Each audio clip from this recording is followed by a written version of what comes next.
Imagine this. You're in the middle of a heated argument. Your heart pounds, your mind races, and every word feels like a weapon. You're crafting your next response, determined to prove you're right. But the other person? They're doing the exact same thing. Neither of you is truly listening, only waiting for the next chance to strike. Then, a whisper cuts through the noise. You've already lost. What? How could that be? You're fighting, defending yourself, standing your ground. How is that defeat? Because, as Nietzsche would argue, the moment you engage in this kind of battle, you've already surrendered your power. True strength, he believed, doesn't come from proving you're right. It comes from something far more unexpected. So what is this hidden power? And why does silence often speak louder than words? Let's dive into Nietzsche's philosophy and uncover the silent trick that gives you real power. The illusion of power in arguments. Most people believe power comes from winning arguments, dominating conversations, proving others wrong. But Nietzsche had a different view. He believed real power wasn't in words, but in control. Why do people argue? Arguments aren't just about truth. They stem from deeper psychological needs. Ego protection. Admitting you're wrong feels like losing part of yourself. The mind resists it at all costs. Power struggles. Many debates aren't about facts or logic. They're about dominance. Who speaks last? Who controls the tone? Social validation. Some people argue not because they truly believe in their point, but because they want to appear smart or strong. Nietzsche saw these behaviors as weaknesses. The moment someone provokes you into reacting emotionally, you've already lost. Will to power and the Übermensch. Nietzsche's idea of will to power is often misunderstood. It's not about brute force. It's about shaping reality through sheer will. And sometimes, the strongest power isn't in speaking, but in not reacting. Enter the Übermensch, the ideal superior individual in Nietzsche's philosophy. The Übermensch doesn't argue just to win or prove a point. He chooses when to engage and when to remain silent because power isn't about talking. It's about controlling the entire interaction. Example, the silent dominance in a debate. Picture a meeting where two people are arguing. One is loud, aggressive, desperate to prove their point.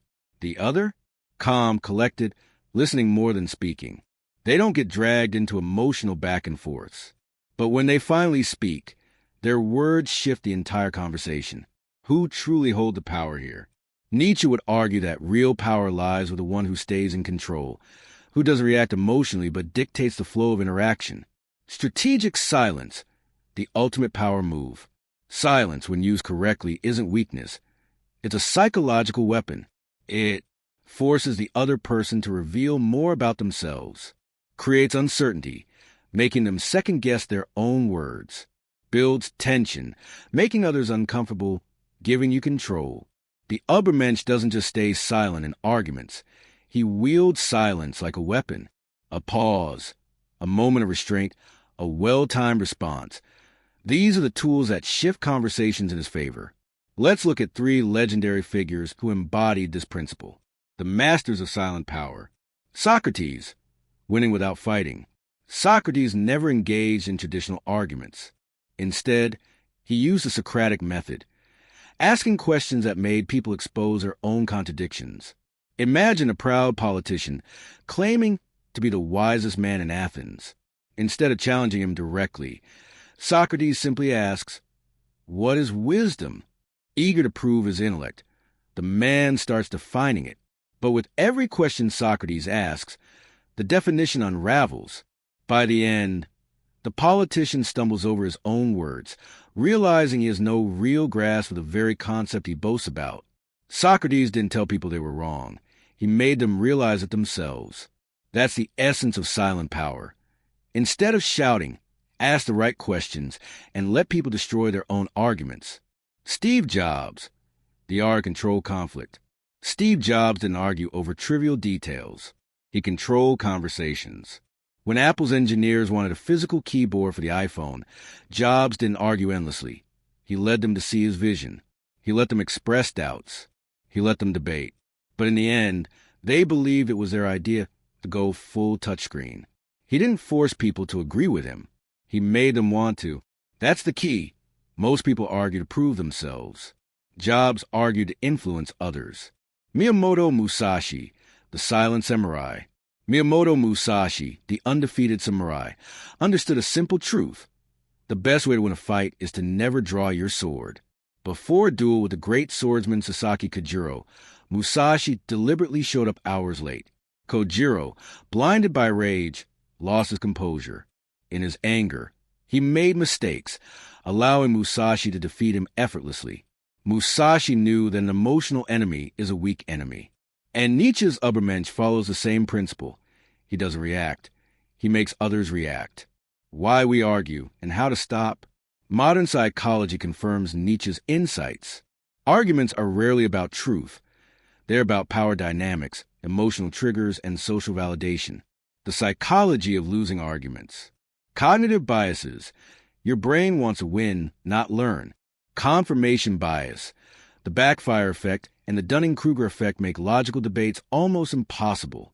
Emotional triggers. Arguments feel personal because they challenge our identity. Need for validation. Most people argue for ego, not for truth. The Übermensch doesn't fall into these traps. He observes, analyzes, and chooses his battles wisely. Silence versus speech, knowing when to engage. Silence is powerful. But does that mean you should never speak? No. Nietzsche's will to power wasn't about avoiding conflict. It was about mastering it. When to speak. When an argument sharpens your thinking.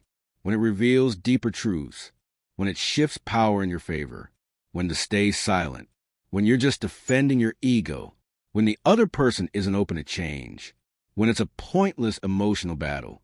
When your silence itself is a power move. Arguing without strategy is weakness. Arguing with precision is power. The final lesson, power is in the pause. Imagine you only have 100 words left to speak in your entire life. Every sentence now carries weight. Would you waste them on meaningless debates? Or would you choose them like a warrior sharpening his final blade? Next time you feel the urge to argue, pause. Watch how others reveal their weaknesses. Then, if needed, strike with precision or don't strike at all. Because true power is silent. If I want more insights on power, philosophy, and psychology, hit subscribe and turn on the bell icon to never miss a deep dive into the ideas that shape how we think and live.